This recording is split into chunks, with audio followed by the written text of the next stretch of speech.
I don't go out to sea anymore. Folks say I'm 61, old enough to retire. But that's not the truth.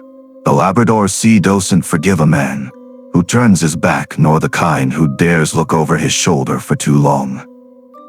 I chose the second mistake, and it's been eating through me night after night. Everything started or never ended back in October of 2019, aboard the lobster boat Northwind. I'd been working with Captain Henry Caldwell since I was 23. He was nearly 30 years older than me, hair white as crushed ice, face split with cracks like shale, hands tough as anchor rope. He spoke only when he had something worth saying, and when he did, nobody argued. Our crew rounded out with from war: Raymond Doyle, cook and part-time wrench turner; Leo Duncan, chief engineer, a Scots-Irish giant with pale blue eyes that never seemed to warm; and the Poole brothers, too young, way too young, to know the sea doesn't give a damn about youth. We left St. John's on October 8th, heading northeast of the Fogo Islands. Weather wasn't good. Not by anyone's standard, but it wasn't bad for us either. Southwest wind 30 knots, 14 to 18-foot seas. Water temp near freezing. Typical. October out here is always typical in its own mean, unforgiving way. On the fourth night, a storm rolled in. Not the movie kind with thunder and screaming wind. That stuff is easy.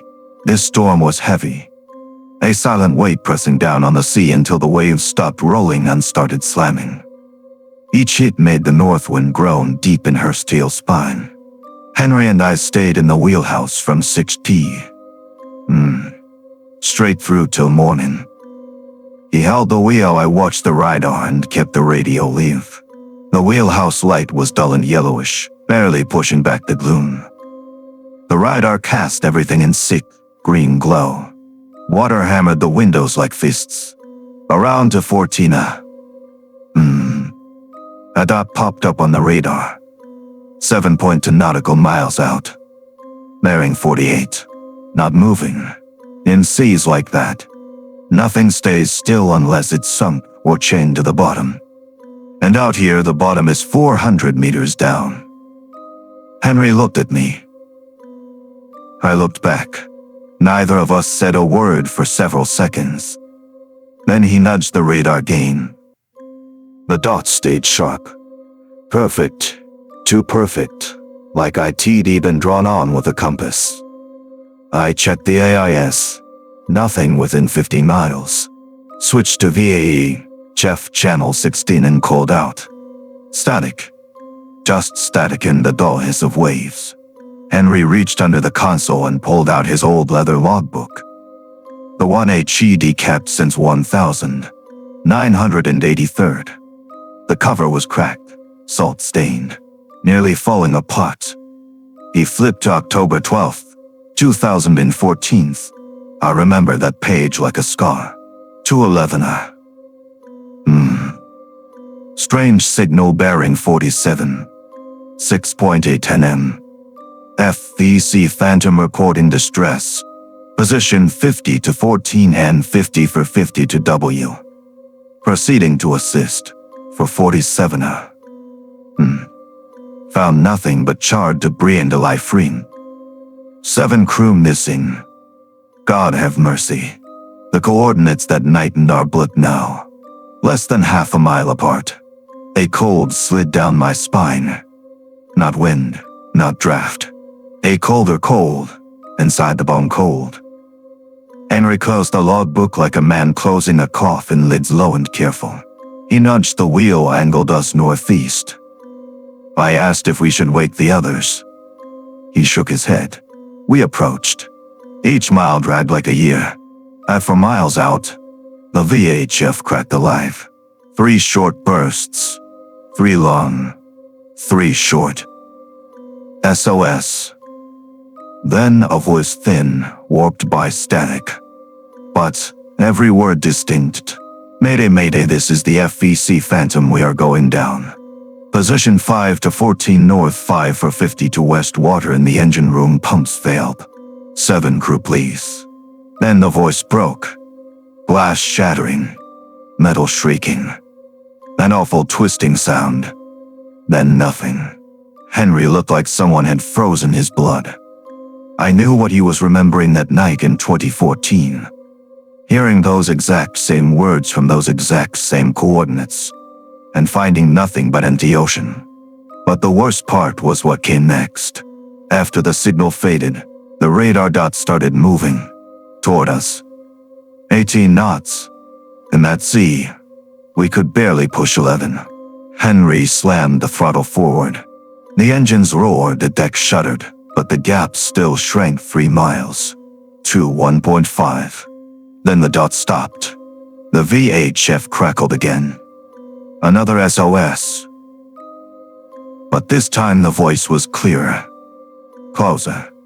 Like it was whispering inside the wheelhouse itself. Northwind, do you copy? This is Captain Daniel Shea of the Sea Phantom. We're right ahead of your bow, please. Throw a line, we have no time. Henry grabbed the mic. His voice shook. It never heard him shake. Sea Phantom. This is Northwind. We don't see you. Show lights, fire a flare. Anything. Silence. Then a laugh. Not a dying man's laugh. Wet. Gurgling. Like it came from below water. We've got our lights on. Henry. Can't you see? Henry dropped the mic like it burned him. He hit the searchlight and swept it across the sea. And for a fraction of a second I saw something. Something floating between the waves. Not a boat. Too big. Too dark. Shape all wrong. Like someone had taken a real trawler, stretched it, twisted it, drenched it in black. Light-eating tar. Shadows crowded its dead dull figures, taller than normal men.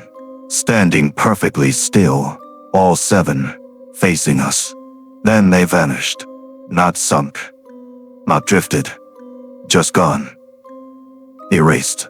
The next sweep showed nothing but black sea and white foam. We stood frozen a long time. Eventually Henry killed the searchlight and turned us back on course. No orders to look again. He knew. I knew. There was nothing to find. A week later, back in court, Henry took the recorded VHF tape to an old Coast Guard tech buddy. Asked him to compare it with the 2014 Sea Phantom distress call. They were identical. Every breath. Every clank of metal. Every wave hit. Except one thing. In the 2019 tape at the 47th second, a faint whisper appeared, one that wasn't in the original. Now it's your turn. Henry retired that season. Sold his house. Moved into a care home in Corner Brook. Never said another word about the sea. Ramen drank himself into the grave 2 years later. Leo took a job on an Norwegian oil platform, died in an explosion. Body never recovered. The Paul brothers quit fishing. One ended up in prison after a bar stabbing. The other shot himself with a hunting rifle. Then me? I kept sailing 3 more seasons. As if stopping meant letting them win. But every October near the 12th, the radar would show that same dot. Every time, the VHF played the same call. And always, that whisper. Now it's your turn. Last year I finally quit. Moved to this timber cabin in Battle Harbor, where there's no cell signal. No internet, just wind and the dull boom of waves working the rock. I thought it'd be safe. But last night, October 12th, 2024, the old Northwind radar had brought home. The one not plugged into anything. Flicked on by itself. 1 dot. 7.2 miles. Bering 48. On the table, Henry's leather logbook opened on its own. The same 2014 page. But now a new line, blue ink smeared. In Henry's handwriting, though I swear it was there before. They don't take us right away, Ethan. They wait. They wait until we think we're safe. Now you understand? I'm writing this at 2:11. There's no storm tonight. The sea is flat as glass. Too flat. And I just heard footsteps wet dragging, crossing my veranda. 7 steps. I don't think he'll finish this, or send it anywhere. But if someone finds it, remember this. Never answer an SOS east of the Fogo Islands in October. Especially not at 50 to 14N, 50 for 50 to W. They're not looking for rescue. They're looking for replacement. The North Atlantic wind tore at Trom's harbor for 3 straight days, screaming through the rigging like it wanted to peel the whole damn port off the map. 3 days we sat cramped on the old Nordvind, burning money on dock fees and cheap beer that tasted like rust and regret. I'm Eric Larson, 39 years old. 21 years at sea, long enough to know that waiting can be worse than facing the waves head-on. Every morning I'd stand on the bow, staring into the fog choking the fjord, listening to ship horns wail through the mist like something mourning. The king crabs were out there, fat, full, practically begging to be hauled up while we sat here starving. On the 4th day, the forecast cracked open a narrow window. 10 hours of good enough before the storm rolled back in. Captain Sven Olaf, big Lofoten-born bastard with scars on his face and a beard like a winter storm, just muttered one sentence. Get out there, or we go hungry. Nobody argued. 7 men, 7 lives. We cast off at 5. Sky still black.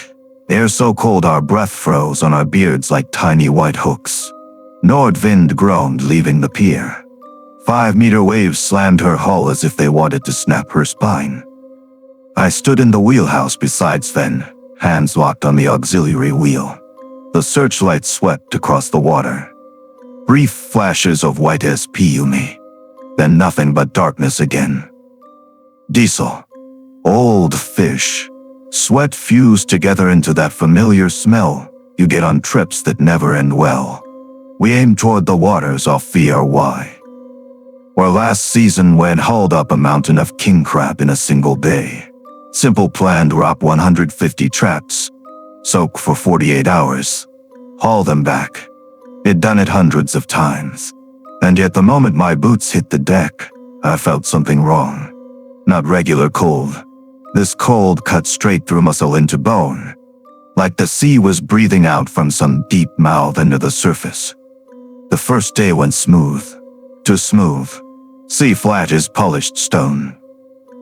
I heard every sound crystal clear, ropes whispering through the pulleys, traps slipping under. I even joked to Jens the kid, 22, first time offshore. How well be rich this run. He grinned, teeth shining under the yellow deck lights. I didn't know it would be the last time I'd see him smile. 48 hours later, we came back. Sky gray as dirty wool. Clouds hanging so low I felt like I could reach up and grab them. I stood on the starboard side, hook in hand, staring at black water. The cold felt wrong. Thermometer read -8, but it felt like -30 inside my skin. Jens beside me looked pale as death. First trap came up. Heavy. Way too heavy. Jens and I hauled together, rope creaking like it might split. When the trap broke the surface, both of us froze. Empty. No crab. Just a sheet of ice coating the bottom 5 centimeters thick. Perfectly smooth. Clear as glass. Something moved inside it, slow and deliberate. Jens whispered, "Eric, you see that?" I saw it. Strange ridges etched in the ice.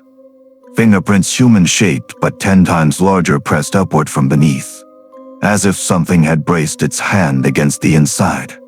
I smashed the ice with a hammer. A dry, sharp crack echoed across the deck. Inside, the herring bait was shredded, cut into tiny uniform strips, like someone had used razor blades. And the temperature inside the trap. I slipped a thermometer through the mesh. The needle dropped to -35 and just stayed there. Dead still. Jens stepped back. "What the hell is this?" Sven came out of the wheelhouse, face dark.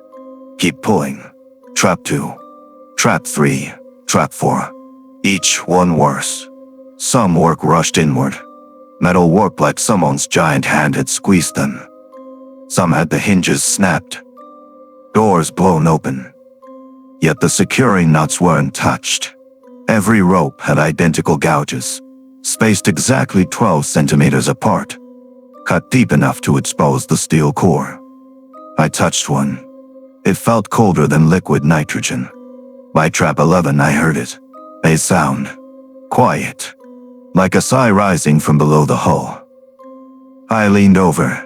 Sea dead calm. But just beneath the surface was a darker patch perfectly circular, 3 meters wide. Like a hole in the ocean. It didn't reflect light. It devoured it. Jens screamed. His trap had just surfaced when the rope slackened. Something letting go. The trap dropped and slammed into the hole. We hauled it aboard and stared in horror. It had been torn apart from the inside. Not bent. Not cut. Torn. As if claws had ripped the steel mesh like paper. Inside was no ice, no bait, just a thick black liquid, slick and drinking like old blood. It oozed onto the deck, creeping, leaving a stain that slowly seeped between the planks as if the wood were drinking it. That's when Magnus, 62, the only man on board who believed in the things below, started praying in Old Norwegian. His voice trembled. Det Ricky DDT Som kan ligge. Not dead is what can lie forever. Sven kept ordering us to continue. His voice was cracking. We pulled 10 more traps. Each one made my heart punch against my ribs. Trap 23, one king crab. Alive. But its eyes white. Completely white. No pupils. It opened its mouth gasping. Not with gills. Like a drowning man trying to breathe air. When I touched it, it jerked once and died. Its shell was freezing cold, but the flesh inside felt hot. Like it had been boiled. Trap 27, no crab. No bait. Just a translucent membrane stretched over the whole interior. I slid it open. Inside, the metal walls were covered with handprints. Human. Varying sizes. Pressed deep into the steel. Some were small. Child-sized. Nobody spoke now. Just the winch clanking, the waves slapping the hull. 7 men panting like cornered animals. Last trap. I hauled it myself. Rope pulled harder than an anchor snagged on rock. The boat heeled sideways. When the trap surfaced, it trembled. Not from the sea. Something inside was moving. Jens and I dragged it to the rail. And I saw it. Not a crab. A man. Or something that had once been a man. A pale body, naked. Long black hair drifting in the water. No eyes, just 2 black pits. Its mouth stretched unnaturally wide. Rows of shark-like teeth jutting out. Its arms were too long. Fingers webbed. Nails sharp and black. Each one a dagger. It looked directly at me. I swear it looked at me, though it had no eyes. Jens screamed and fell backward. I cowed and moved. The thing lifted its hands low, deliberate, and scraped its claws across the steel mesh. The sound was unbearable, like fingernails on a chalkboard multiplied 1,000 times. Then it smiled. A smile so wide it tore to the ears. The rope snapped with a single loud crack. The trap plunged back into the sea, yanking a section of the rail with it. I saw the thing sinking, still smiling. In the last second, a voice hit me, not through my ears, inside my skull. Come back, Eric. We're waiting. We stayed silent for 5 hours, returning to Trons. No one said a word. Jens curled in a corner, shaking. Magnus kept making the sign of the cross. Sven smoked an entire pack, hands trembling like he'd been electrocuted. When we finally docked, we had barely a few dozen crabs left from the least damaged traps. 200,000 kroner lost. But money had stopped mattering long before that. The old fishermen on the quay looked at us. No questions. They simply nodded, quiet, resigned, as if they'd expected it. One ancient captain, 90 years old, touched my shoulder and whispered, "That place isn't ours anymore, son. Not since '87. After the BLA men vanished. The sea kept what it took. And it's still hungry. I never went back. Quit the trade. Moved inland. Now I fix boats in Bod. But at night, when the north wind howls, I still hear it. Claws scraping metal. A breath rising from the deep. And that voice, sweet and cold, whispering just behind my ear. Come back, Eric. We're waiting." Some nights, I look in the mirror and swear my eye sockets look a little deeper. Some nights, the cold from that day slips back into my bones. And deep down, I know something. I left a part of myself down in that black water. They kept it, and they're never giving it back. I'm Lucas Ronning. Born in Hammerfest. Raised on the smell of frozen cotton, the midnight wail of ship horns drifting through the dark. 17 years on the Bering Sea.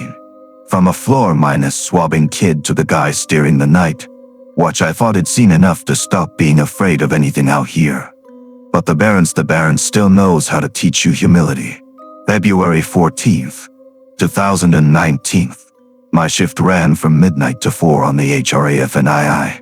A tired 30-8- meter It called home longer than any apartment I ever rented. The other 4 guys were asleep after Jonas was snoring, low and steady, like a generator refusing to quit. Outside, the wind barely scraped 5 knots. Razor-thin crescent moon hung above the horizon, polishing the sea into a smooth, black sheet of metal. Inside the wheelhouse, it was warm enough to make my cheeks itch. My cup of black coffee had gone stone cold. The HF Channel 16 whispered crackles into the quiet, and the silence was so deep I could hear the pulse in my ears beating slow, steady, too loud. 1:16. That's when it happened. A streak, no. A spear of green light shot straight up from the water. Cold, corpse-colored green. It climbed maybe 200 meters, then shattered into thousands of tiny sparks that lingered like frost in the air before they just faded. No bang. No smoke. No sound. Just that green. That awful green. The same shade of the death, minus indicator light in the hospital room when my mother passed. The shock made me jerk, spilling cold coffee across my leg. I didn't feel the burn. I barely felt anything. I pushed up against the window, breath fogging the glass, eyes locked on the coordinate readout. 71:48:10, 23:11 3 nautical miles off port. No ship. No lights. Radar blank. IIS dead silent. I grabbed the 7x50 binoculars. My hands were shaking so hard I thought I'd drop them. Nothing. Just water. Black. Empty. Quiet in a way the ocean rarely is. I called Mikkel. He stormed up to the wheelhouse, still half asleep. Hair sticking up. Eyes red from the nap and from the cigarettes he practically lived on. "What?" he grumbled. I pointed. He looked.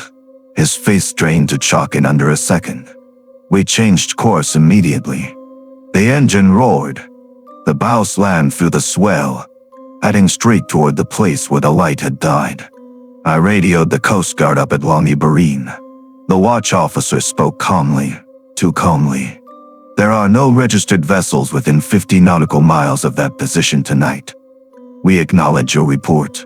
Helicopter launches at 6 o'clock. We were 2 miles out when it happened again. Same spot.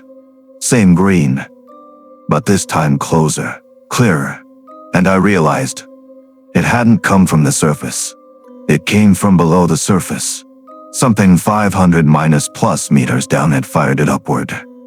Jonas stumbled in from below deck, woken by the engine. He was still blinking the sleep out of his eyes when he caught sight of the light and just froze. "Holy shit," he whispered. "Flares don't burn underwater, Lucas. They need oxygen." I knew that, but had just watched one rise from the deep. We reached the coordinates at 1:47. Our 2000 minus watt floodlights swept the water, cutting wide arcs through the dark. Nothing. Smooth sea. No debris. No oil. No stench of smoke. Only a strange, biting cold like the water had been drained of every degree of heat in a matter of seconds. Then the third flare shot up, 200, maybe 300 meters off the bow. This time all five of us saw it. The blast of green lit the bridge like a surgical lamp. My own shadow stretched long across the wall, bent, warped, twitching like it didn't match my movements. Mikkel muttered, "Jesus Christus," and crossed himself. In 15 years sailing together, he'd never once seen him do that. 149. 25. 227. 32. 319. 6 flares total. All from the exact same point. All straight upward. All without any visible source. The helicopter arrived at 6:40. It circled for 3 hours. Infrared cameras. Sonar. Full sweep. Nothing. Not a heat signature. Not a shape. Not a damn thing. Radio crackled. No signs of life or objects in the area. "You may continue your route." But Mikkel didn't continue. The old man was hooked. Obsessed. The next day he ordered us to drop 20-5 cod pots in a circle 1 nautical mile wide around the coordinates. 6-100 meter lines. Longer than usual, long enough to scrape bottom. We finished deployment at 3 o'clock p.m. and steamed away. Returned 20-4 hours later. I didn't sleep that night. Calvin's. Every time my eyes shut I saw that green spear erupting under my feet. Lying in my bunk, I swore I heard faint tapping under the hull light, rhythmic taps. Like someone knocking. Or calling up. February 16th, we returned. The sea was flat, as glass. The sky was iron-gray. Not a single gull in sight, rare for the Barents in winter. The first pot came up normal, full of cod. I exhaled, but starting with the 8th, everything changed. 3 pots at the center closest to the flare point came up carrying things that had no right being there. Pot 1. A Soviet rescue flashlight, submarine issue, discontinued since '87. Rusted. Encrusted with seafloor growth. I flicked the switch out of habit. It turned on. Green light. The same sick green. Pot 2. A torn. Algae-coated scrap of an orange life vest. Letters barely visible beneath the crusted growth. KROMBIK 1984. I knew the name. A Norwegian rower lost in 84th. 11 men never recovered. Pot 3. God. They'll never forget it. The winch strained. The ship leaned. We had to use the auxiliary hoist just to haul it aboard. When the pot broke the surface, nobody spoke. No fish inside. Just one flare tube. Old Soviet -RA aluminum. Pitted and scarred by decades of corrosion. I picked it up, my hands trembled uncontrollably. Cyrillic engraving. Cold, war vintage. I twisted the cap open. Inside lay a single flare. Brand -new. Vacuum -sealed. Production date printed clear as daylight, 2019. Only week sold. I looked at Mikkel. He looked at me. Neither of us could form a word. The Coast Guard took everything to the lab in Tromsø.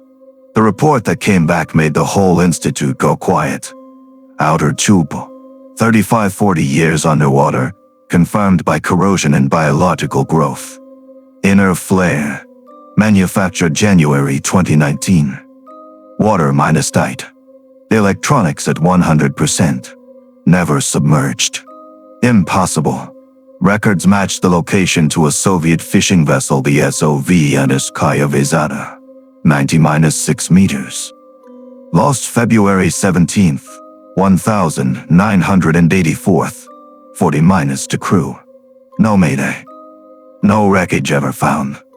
Only one strange report from a nearby ship. Green light rising from the sea. Then silence. Since then, every winter, a few boats claim to see the same thing. Green flares. Same spot. No source. No ship.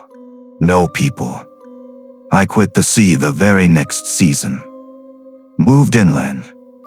Took a job repairing engines up in Alta. But February still ruins my sleep. Because I know, man. Down there, 540 meters deep, there's a ship with its lights still on. A ship with a watchman still at his post, firing flares at the exact same hour, the exact same day, for 40 years. And the worst part? They see us. They know we see them. But we can't go down. We're not meant to. And every crescent-moon night, when I stand on my balcony in Hammerfest and stare toward the horizon, I catch it. Just barely. A thin green thread of light rising, trembling, fading. Like a wave. Like a greeting. From those who will never come home.